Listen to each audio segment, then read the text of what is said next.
It's good to know that until 1861, the US dollar wasn't printed by the federal government, and there were 1,500 banks all across the country that could print their own US dollar.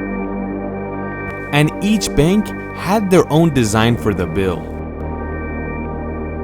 Before 1861, there were 7,000 different styles of bills in the US, meaning there were 7,000 bills that didn't even remotely look like each other. They all had their own style. One was small, one was big, one was made out of cardboard, one was made out of paper.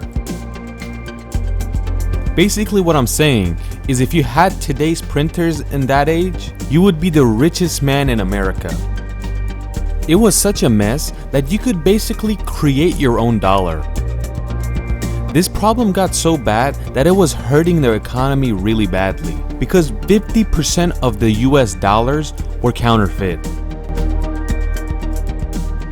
Right now, the US dollar is at the safest position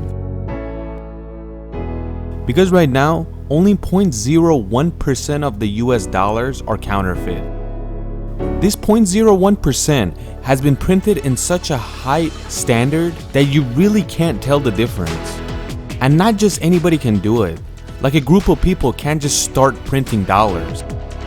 That 0.01% needs a nation behind it. This is where North Korea comes in. North Korea is an extremely poor country, and because of the laws and sanctions, there is no real export from this country. Only coal comes out of this country, and it all goes to China. And in return, they don't get money, they just get Chinese supplies sent back. But these guys need some dollars too. Where are they gonna get the dollar? They probably printed themselves with really high-tech machines. Some people say that printing a US dollar in near perfect condition is impossible because the US dollar is the hardest bill to counterfeit. But people might be overreacting. It can't be that hard, right? We have paper, we have a printer, and we have an idea of how the dollar looks like. So we're gonna print it, right? But this job is not easy at all. If you actually want to print a high quality counterfeit, it's a really long and hard process. Some people might say, we have printed before, but the one you've printed, if you go to spend it anywhere, they're gonna call the police and the police are gonna arrest you and take you to jail. First of all, you have to know that the dollar bill is not made out of paper. It's 75% cotton and 25% linen.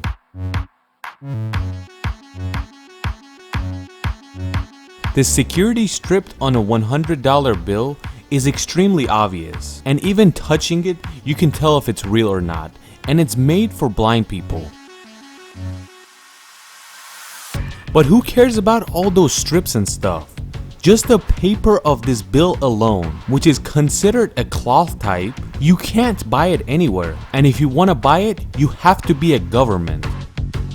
And even touching this cloth shows if it's real or not.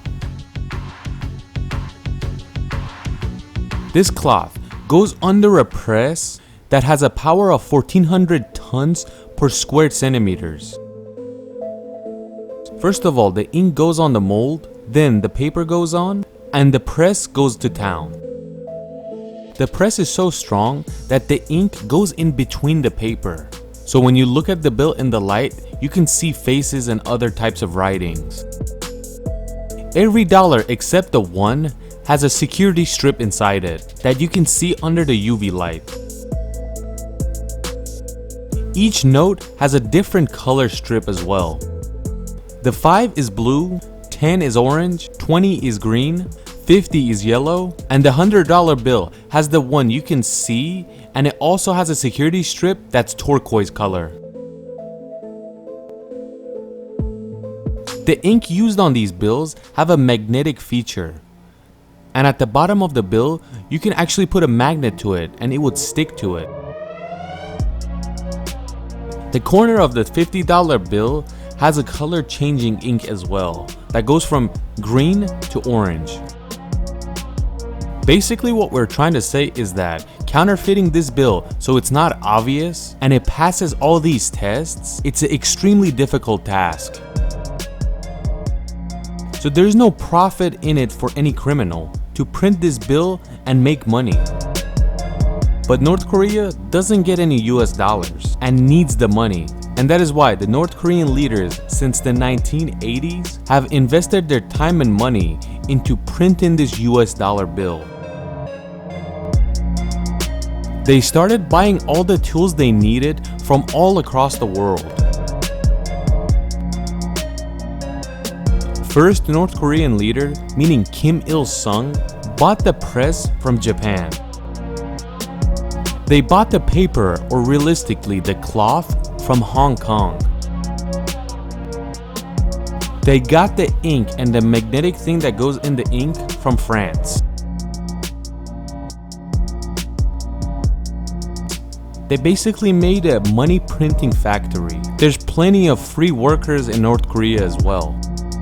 The first time US inspected the dollar that came out of North Korea, any test they threw at it, they couldn't find anything wrong. And the funny part is that it was even better than the actual dollar. And that is why they called it the super dollar. You see the base of this lamp? When it looks like this, it's the real deal. But Kim Il-sung wanted to make it perfect, so he completed the drawing of the lamp.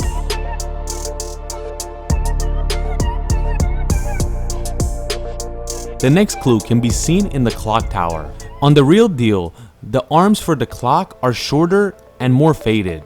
But on the North Korean one, it's darker and longer. But either way, there's a bunch of counterfeit dollars all across the world. Even though everybody knows that North Korea prints US dollars, but the US government has never admitted to it because a world law is that if you print another country's currency, it's an act of war.